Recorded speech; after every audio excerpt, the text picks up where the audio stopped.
So when you're determining how you want to fish bluff banks and techniques you want to use, like everything else we talk about in the videos, it has to do with water clarity and your water temperature, because all bluff banks are not the same. You've got a lot of different variations in bluff banks. You've got some bluff banks that are vertical rock and they just drop straight off. And then you have some bluff banks that look like a vertical drop, but there's not much water depth on them. The channel may be farther away from the bank.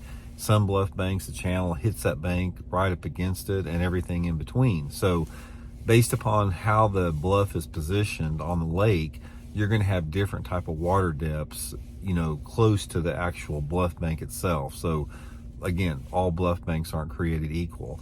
My favorite bluff bank, it's like, from my determination as far as the most productive bluff banks, it would be if your boat is 10 foot off the bank, you're in about probably 10 to 15 foot of water if you're 10 feet off the bank.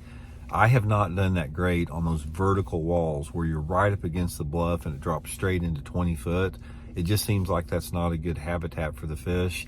And if you're in an area that, say, you're 10 foot off the bank and the water's only 3 or 4 or 5 foot deep, not that great either. So like I said, that's sort of the rule I go by, is 10 foot off the bank, 10 to 15 feet of water. That's a nice slope to the bank. So other thing, determinations, that's probably the number one as far as the proximity to, having that type of drop off real close to the bank. The other is the rock composition of the bluff, because bluffs are any type of a vertical wall structure, but they don't have to be a sheer wall. They can be broken rock. They can be a mix of like sheer stuff with broken rock. There can be rock transitions along it. And you're going to find out the best bluffs, what I have seen, is you have that irregular features on the bluff. You may have a section that's got just a vertical wall, then you got some, maybe some rock slides on it, or you got, the rock busted up. Say the bluffs of part of the bluff has fell down. You got different type of big rock on it.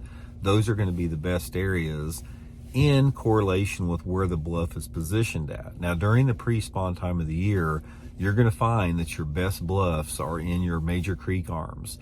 In the winter time of the year, I like to fish the main lake bluffs, not so much during the pre-spawn. When that water temperature starts to hit about 50 degrees, anywhere between, say, 47 to 57 degrees, those bluff banks that are positioned within the major creek arms are going to be a lot more productive. And also, the bluff banks that are like associated with a channel swing is going to be really good. Now, what I mean by a channel swing is you got the old creek channel is going to be coming through different positions within a creek.